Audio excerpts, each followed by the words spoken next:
जय हिंद दोस्तों। कैसे हैं आप लोग? उम्मीद है अच्छे होंगे और अच्छे से तैयारी कर रहे होंगे। आप सभी के तैयारी को और बेहतर करने के लिए, उसमें वैल्यू एडिशन करने के लिए मैं एक और नया टॉपिक लेकर के आ गया हूँ, जिसको मैं पहले अच्छे से पढ़ा नहीं पाया था क्योंकि तबीयत थोड़ा सा खराब था। और देखिए अभी क्या है, बहुत ज़्यादा न्यूज़ में ऐसा इंपॉर्टेंट चीज़ें नहीं आ रही हैं। देखिए मेरा उद्देश्य ऐसा नहीं है कि मैं आप लोगों को न्यूज़पेपर का जो पेज है उसको दिखाऊं और ऐसे टाइम वेस्ट करूं, तो ऐसा बिल्कुल भी उद्देश्य नहीं है। और मैं ऐसा पढ़ाना भी नहीं चाहता हूँ। मेरा अपना एक तरीका है पढ़ाने का। देखिए अगर अगर बिना मतलब के केवल न्यूज़ बताना, ऐसा कोई मतलब उसमें कोई फायदा नहीं है, कोई मतलब नहीं है। समझदार लोग जानते हैं कि हम लोगों को रियल में न्यूज़पेपर में क्या पढ़ना है। ठीक है, तो उसी हिसाब से मैं कोशिश करता हूँ कि हम लोग जितना हो सके बेहतर करें, बेहतर तैयारी करें। ठीक है, अभी आप लोग देख रहे हैं कि G20 आसियान ये सब के बारे में ज़्यादा चल रहा है, बाकी कुछ न्यूज़ में ऐसा कुछ खास नहीं है। और इन सभी के बारे में बहुत अच्छे से टॉपिक्स पे इस सारी चीज़ों को अच्छे से बता चुका हूँ। तो इसलिए मैं बाकी जो बचा हुआ चीज़ है, जो मैं अच्छे से नहीं बता पाया हूँ, उसको मैं चाह रहा हूँ कि आप लोग को अच्छे से बताऊँ, क्योंकि बहुत ज़्यादा इम्पोर्टेंट है। अभी जैसे आप ये टॉपिक देख रहे हैं, इलेक्ट्रीफाइड फ्लेक्स फ्यूल व्हीकल, बहुत ज़्यादा इम्पोर्टेंट है। आपको मैं प्रश्न भी दिखाऊंगा, यहाँ से प्रश्न बना हुआ है, मतलब यहाँ से नहीं, इससे रिलेटेड, क्योंकि इससे रिलेटेड ही हम लोग को टॉपिक्स पढ़ने हैं, क्योंकि प्रश्न भी उसी तरीके से ही बनता है। ठीक है, और ये इन्वायरमेंट से जुड़ा हुआ है, तो काफ़ी इम्पोर्टेंट भी है हमारे लिए। ठीक है, तो मैं इसको नहीं बता पाया था, इसलिए मैं आपको अच्छे से अभी बताना चाहता हूँ। ध्यान दीजिएगा, ज़्यादा समय नहीं लगेगा, 5 से 10 मिनट लगेगा, अच्छे से आप लोग समझ जाएंगे। सारी चीज़ें जो भी इम्पोर्टेंट टू द पॉइंट जो टॉपिक है, केवल उसी को हम लोग अच्छे से देखने वाले हैं। ठीक है, तो देखिए ये जो इलेक्ट्रीफाइड फ्लेक्स फ्यूल व्हीकल है, बहुत ज़्यादा इम्पॉर्टेंट है। ठीक है, अपने प्रीलिम्स और मेंस की दृष्टि से। तो देखिए इसको समझते हैं कि ये क्या है। तो आप सबसे पहले पॉइंट में याद रखेंगे कि टोयोटा, ठीक है, टोयोटा किर्लोस्कर मोटर के द्वारा ये एक विकसित किया गया पहला, विश्व का पहला, ये एक तरीके से BS6 स्टेज 2। ठीक है, स्टेज 2, केवल BS6 नहीं, स्टेज 2 है ये इलेक्ट्रीफाइड फ्लेक्स व्हीकल। ये व्हीकल यहाँ पे बनाया गया, एक सैंपल के रूप में बनाया गया है। ठीक है, तो ये फर्स्ट रूप है, अभी इसको आगे चल करके और ज़्यादा इस पे काम करेंगे। ठीक है, तो ये भारत के द्वारा बनाया गया है, तो सबसे पहले ध्यान रखेंगे कंपनी को। ठीक है, और विश्व का ये पहला, वो भी BS6 नहीं, BS6 से भी आगे बढ़ करके स्टेज फर्स्ट भी नहीं, सेकंड पे है। इसका क्या मतलब होता है, मैं इसको सारी चीज़ें सीक्वेंस के साथ समझाऊंगा। आगे चलिए देखते हैं।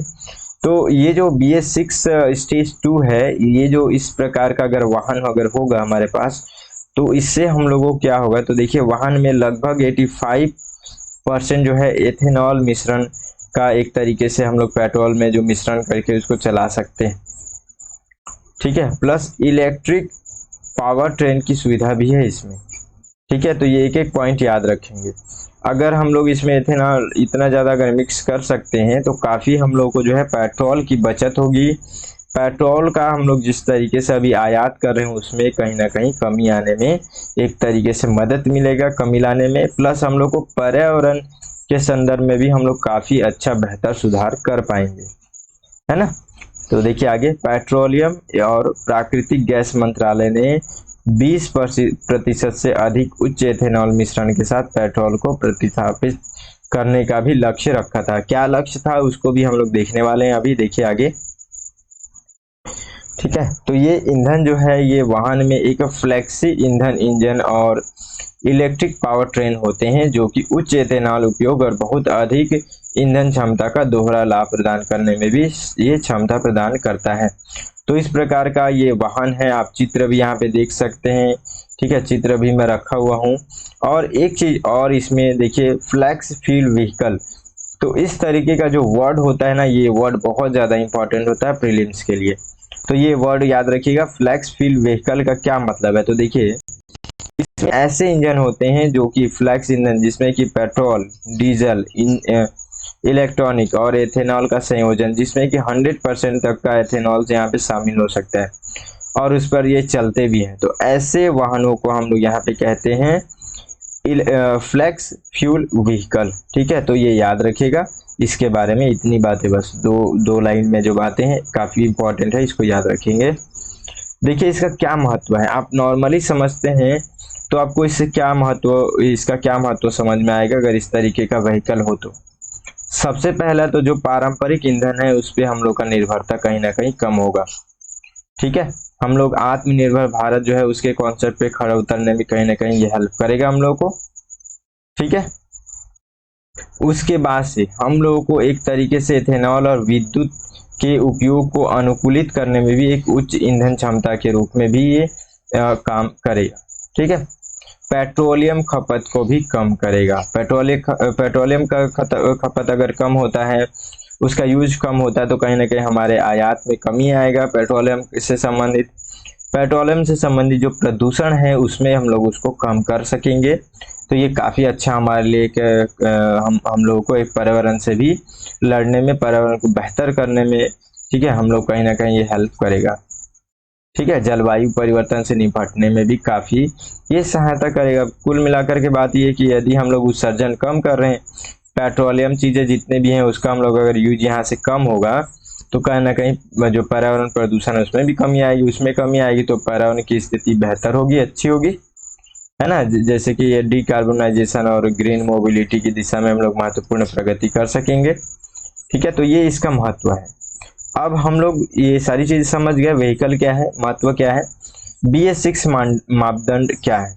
तो देखिए BS6 में क्या होता है कि भारत स्टेज मापदंड जो है वो मोटर वाहनों से वायु प्रदूषण के ये उत्पादन को विनियमित करने के लिए भारत सरकार के द्वारा स्थापित एक यहाँ पे उत्सर्जन मानक है ये। ठीक है, BS6 ये मापदंड। ठीक है, BS6 विनिमय जो है यहाँ पे विनियमन यूरोपीय उत्सर्जन मानकों पर आधारित है। एक एक पॉइंट याद रखिएगा। ठीक है, टू द पॉइंट में बातें कर रहा हूँ, कुछ ऐसे कहानी वानी की बातें नहीं है, ये एक एक पॉइंट याद रखिएगा। उसके बाद से जो है केंद्रीय नियंत्रण बोर्ड जो है ये मानकों को लागू करता है।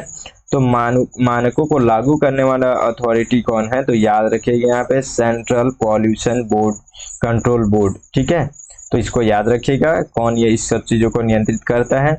उसके बाद से वर्तमान में भारत में प्रत्येक नए बेचे गए और पंजीकृत वाहनों के उत्सर्जन में भी लगभग BS6 संस्करण का भी पालन करना आवश्यक है। ठीक है, तो ये सब रूल जो है अभी भी लागू है, लगातार आप देख रहे हैं नई गाड़ियां जो आ रही हैं। ठीक है, अब यहाँ पे BS6 स्टेज 2 क्या है, तो देखिए एक नॉर्मल एकदम साधारण भाषा में इसको समझें तो कहीं ना कहीं इसमें उत्सर्जन जो है उसको और ज़्यादा स्ट्रिक्ट इसमें पालन किया जाएगा। BS6 में जो चीज़ हम लोग को कमियां थी उसको दूर करते हुए स्टेज 2 लेकर के आए, केवल कुल मिलाकर की बात यही है। ठीक है, तो उत्सर्जन सीमा इसमें बहुत अधिक और सख्त रखा गया है।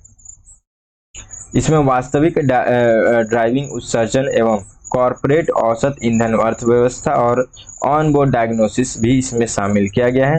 ऑन बोर्ड यहाँ पे डायग्नोसिस मतलब सिस्टम विभिन्न जो ये विभिन्न वाहन उप प्रणालियों और सेंसरों की स्थिति और प्रदर्शन की निगरानी करते हुए इन्हें रिकॉर्ड भी करता है। ठीक है, तो ये सारे सिस्टम भी इसमें स्टेज 2 में रखा गया है।